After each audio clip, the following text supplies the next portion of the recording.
O preço do petróleo agora desabando, né, nesse momento no mercado, inclusive 15% de queda que a gente tem nesse momento, cotado a $92 o barril do Brent, enquanto que o WTI está caindo mais de 16%, na casa de 6%, também cotado na casa dos $93 nesse momento. Bom, e é isso, né? Como a gente já contou para vocês, com esse preço do petróleo despencando hoje, voltando para essa casa dos $95 por barril, após esse movimento inesperado, né, de distensão, se assim a gente pode dizer, no Oriente Médio.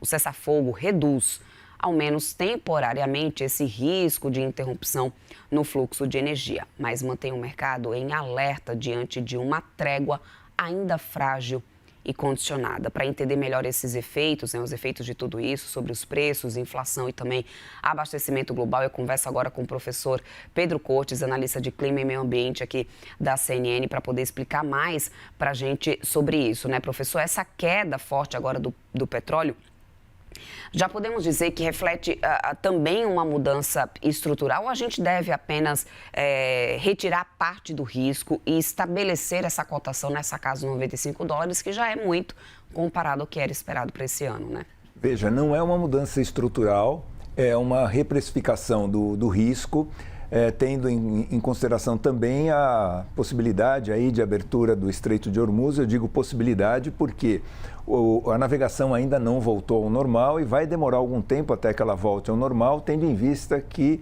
muitas minas foram espalhadas e, obviamente, não há um controle sobre a quantidade e a localização dessas minas. Então, é necessário que os petroleiros que queiram passar por Hormuz, eles sejam acompanhados para a verificação da localização dessas minas e também que um processo de desminagem seja iniciado, e isso é demorado. Então, a gente não pode, vamos balizar as expectativas, a gente não pode imaginar que com a liberação do Estreito de Hormuz e com a celebração dessa trégua de 2 semanas, que tudo volte ao normal rapidamente.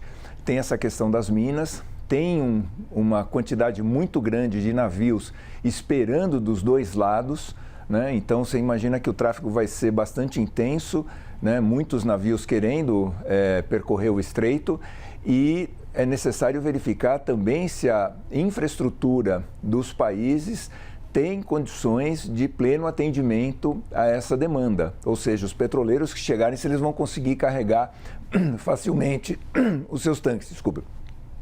Então, a gente não pode imaginar, fazendo aqui uma analogia, que o Estreito de Hormuz agora é uma avenida recém-inaugurada com tráfego liberado. Não, isso vai demorar algum tempo para se normalizar. E um dado importante, que essas cotações são para entrega futura do petróleo. Então, normalmente em 2 meses.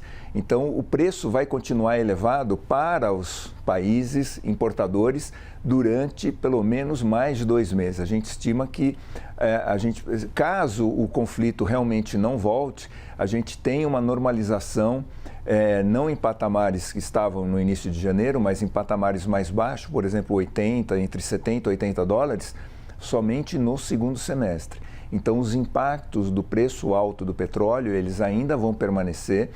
E essa dificuldade de restabelecer o fluxo, né, dessa dificuldade logística, ainda ela persiste, porque é uma situação difícil de se normalizar em função das minas e também do grande fluxo represado de navios esperando para passar para os dois lados. E qual é o efeito prático disso para o Brasil agora, professor? Então, o petróleo para a gente continua caro, né? A Petrobras tem condições de absorver uma parte disso, que ela já vem tentando fazer, embora oficialmente ela não seja um ente da política nacional de preços, né? Uma empresa privada, cujo principal acionista é o governo, mas ela não pode ficar retendo o preço por muito tempo, né? Sobre, inclusive, penalizações judiciais. E os importadores de diesel e de gasolina, eles vão continuar encontrando um preço elevado lá fora, principalmente o diesel. Há uma pressão muito grande, uma busca muito grande pelo diesel, porque muitos países deixaram de importar da Rússia em função das sanções econômicas que foram impostas. Então, países europeus como a França, que vem enfrentando problema de abastecimento em alguns postos, deixaram de importar por conta da invasão da Ucrânia, e elas dependem basicamente, a França e outros países dependem basicamente desse petróleo importado, cuja cotação ainda está muito alta. Então, a gente vai continuar trabalhando com preços elevados e as medidas que o governo aqui no Brasil está tentando colocar, que são similares a medidas que outros países, por exemplo, na Europa, estão tentando também, elas vão conseguir suavizar.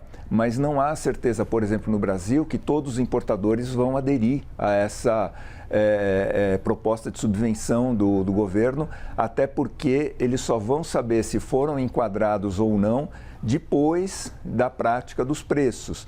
Então, corre-se o risco do importador ele trazer o combustível aqui, colocar isso a um preço um pouco mais baixo e depois ser arbitrado pelo governo de que ele não cumpriu as normas adequadas e acaba não recebendo essa subvenção.